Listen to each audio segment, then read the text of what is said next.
تو نبی کریم صلی اللہ علیہ وسلم نے ارشاد فرمایا، ہاں یقیناً جب میں اس سفر پر گیا تھا تو واپسی کے سفر میں مجھے تمہارے 3 قافلے ملے۔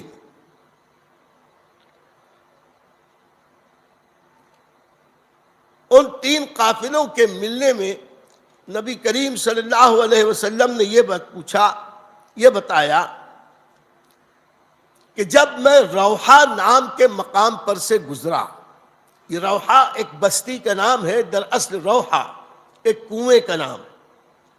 یہ مدینہ منورہ سے جب مکے یا بدر کے میدان کی طرف چلو تو راستے میں بائیں طرف پڑتا ہے۔ یہ بڑا مشہور کنواں ہے۔ نبی کریم صلی اللہ علیہ وسلم کئی بار اپنی مدنی زندگی میں وہاں قیام فرما ہوئے ہیں اور اس کنویں کا پانی نوش فرمایا، اور فرمایا کہ بہت سارے انبیاء نے اپنے اپنے دور میں اس کنویں کا پانی نوش کیا۔ بابرکت کنواں، تاریخی کنواں۔ نبی کریم صلی اللہ علیہ وسلم نے فرمایا کہ میں جب روحا بستی کے قریب سے گزرا تو وہاں پر ایک قافلہ موجود تھا۔ اس قافلے کی ایک اونٹنی گم ہو گئی تھی اور اس اونٹنی کو اس قافلے والے تلاش کر رہے تھے۔ اب میں نے زور سے آواز لگا کر کہا کہ تم اپنی جس گمشدہ اونٹنی کو ڈھونڈ رہے ہو وہ فلاں مقام پہ کھڑی ہے۔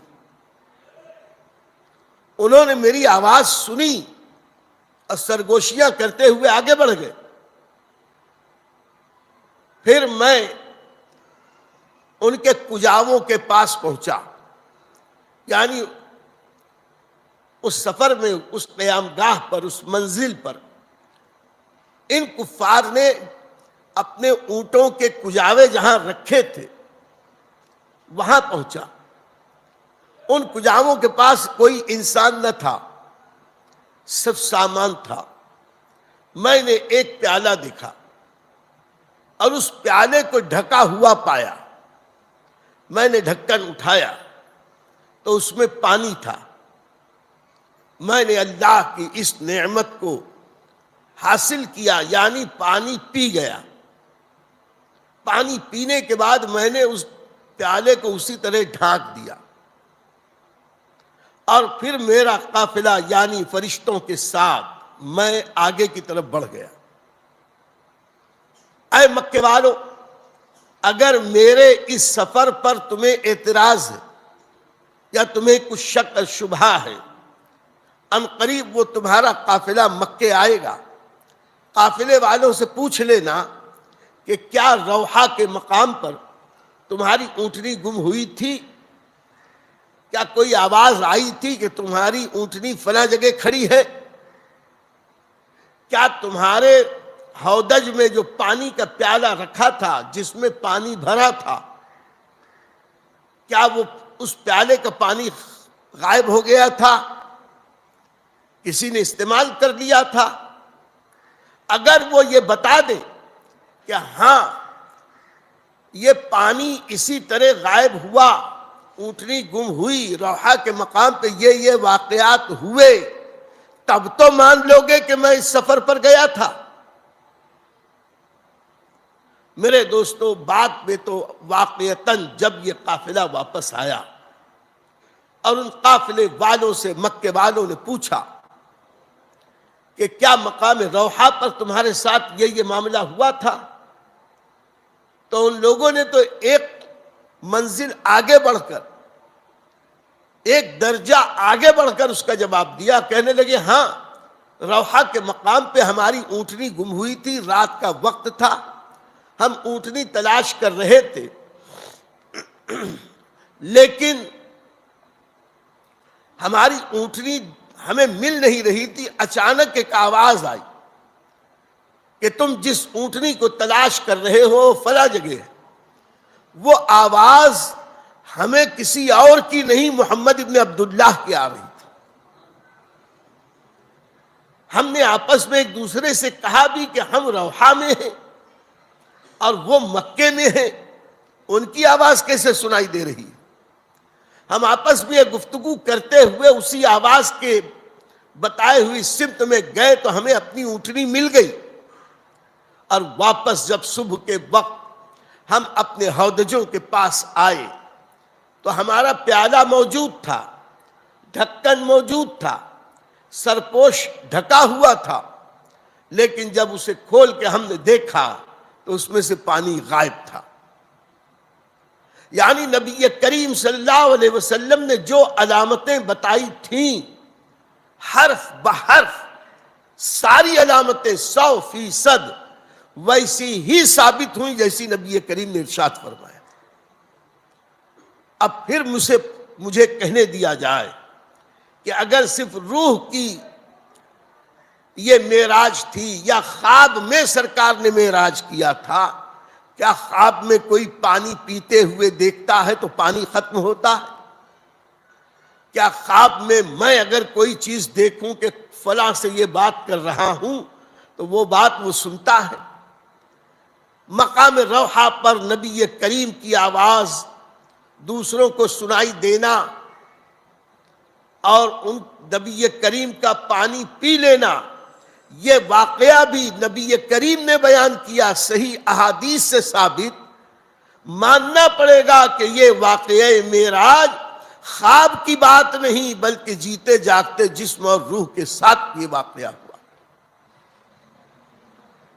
پھر نبی کریم صلی اللہ تعالی علیہ وسلم نے ارشاد فرمایا، ایک قافلے کے پاس سے میرے قافلے کا گزر اور ہوا۔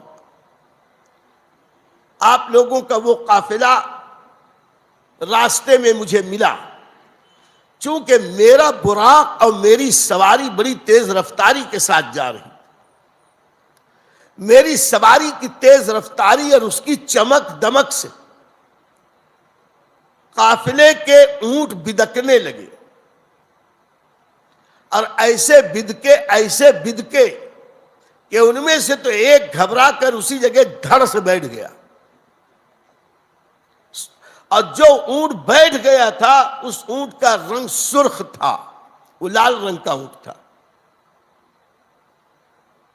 اور جب میرا قافلہ گزر رہا تھا، میری سواری کی روشنی اور تیزی سے وہ جو اونٹ بدکے، اس میں سے ایک اونٹ بہت زور سے اچھلا، اتنی زور سے اچھلا کہ اس پر بیٹھا ہوا ایک شخص گر کے زمین پہ آ گیا، اور جب وہ زمین پر آیا تو اتنی تیزی سے گرا کہ اس کے ہاتھ کی ہڈی ٹوٹ گئی۔ میرا قافلہ تو آگے بڑھ گیا، اب تمہارا وہ قافلہ جب مکے آئے ان سے پوچھ لینا، اگر وہ یہ بتا دے کہ ہاں ایک منزل پر ہمارے اونٹ بدکنے لگے تھے، ایک اونٹ سرخ رنگ کا زمین پر بیٹھ گیا، اسے ایڑ لگانی پڑی تب کہیں وہ اٹھا، اور دوسرا اونٹ اتنی زور سے اچھلا کہ اس پر بیٹھا ہوا شخص زمین پہ گر گیا، اس کے ہاتھ کی ہڈی ٹوٹ گئی، اگر یہ باتیں درست ہوں تو مان لینا کہ اللہ نے مجھے یہ معجزہ عطا کیا، اور اگر یہ باتیں درست نہ ہوں پھر کہنا۔ ذرا دیکھیں کہ نبی کتنے یقین کے ساتھ بیان کر رہے ہیں۔ اور واقعتاً جب یہ دوسرا قافلہ بھی مکے پہنچا، اب مکے والوں نے ان قافلے والوں سے حالات دریافت کیے تو ان لوگوں نے باقاعدہ اس سرخ اونٹ کو دکھایا کہ دیکھیے، تم لوگ پوچھ رہے ہو کہ کیا راستے میں فلاں شب اونٹ بدکے تھے، کوئی اونٹ بیٹھک مار دیا تھا، اڑ گیا تھا، گھبرا کے بیٹھ گیا تھا، تو دیکھو یہ سرخ اونٹ ہے، یہی بیٹھا تھا۔ اور دوسری بات کہ ایک اونٹ اچھلا تھا اور اس کے اچھل کود سے اوپر بیٹھا ہوا شخص گرا، اس کے ہاتھ کی ہڈی ٹوٹی، تو وہ شخص خود آگے آیا، ٹوٹا ہوا ہاتھ دکھایا کہ یہ دیکھو میرے ہاتھ ٹوٹا ہوا۔ اب میں یہ پوچھنا چاہتا ہوں اگر یہ واقعہ خواب کا ہوتا تو خواب میں بھی یہ ساری باتیں ہوتی؟ کیا خواب میں بھی وہ اونٹ بدکتے، اونٹ اچھلتے، گھبراتے؟ کیا اس وقت خواب میں بھی گرا ہوا انسان اپنے ٹوٹے ہوئے ہاتھ لے کے بتاتا؟ یہ ساری باتیں اس بات کو ثابت کرتی ہیں کہ نبی کریم صلی اللہ علیہ وسلم نے کفار مکہ سے یہ نہ کہا تھا کہ میں نے خواب دیکھا، بلکہ کہا کہ میں جسم و جان کے ساتھ مسجد اقصی گیا تھا۔ تو اسے آپ ایک لائک دے دیجئے، ایک لائک کا ایک نشان ہوتا ہے نیچے کی طرف، تو جب آپ لائک کریں گے تو یوٹیوب جو ہے اور آگے اس بیان کو فارورڈ کرتا ہے، جو پوری دنیا میں الحمدللہ پوری دنیا کے مسلمان اس پروگرام کو دیکھ رہے ہیں۔ تو آپ چاہتے ہیں کہ اس عظیم نیکی میں آپ شریک ہو۔ حضور خطیب برقاتی خلیفہ محدث کبیر حضرت علامہ وقار احمد رضوی صاحب قبلہ کے ملفوظات سے ہم ہمارے قلوب کو منور کر رہے ہیں۔ تو ان سنہری باتوں کو، ان قیمتی باتوں کو پوری دنیا میں پہنچانے کے لیے آپ ہماری مدد کریں۔ آپ لائک ضرور کریں اور کمنٹ کریں گے تو اور بھی زیادہ بہتر بات ہوگی، تاکہ دنیا کے اور بھی دوسرے ہمارے جو اسلامی بھائی مسلمان ہیں ان تک یہ پروگرام پہنچے۔ تو صرف کچھ نہیں تو کم سے کم آپ ایک لائک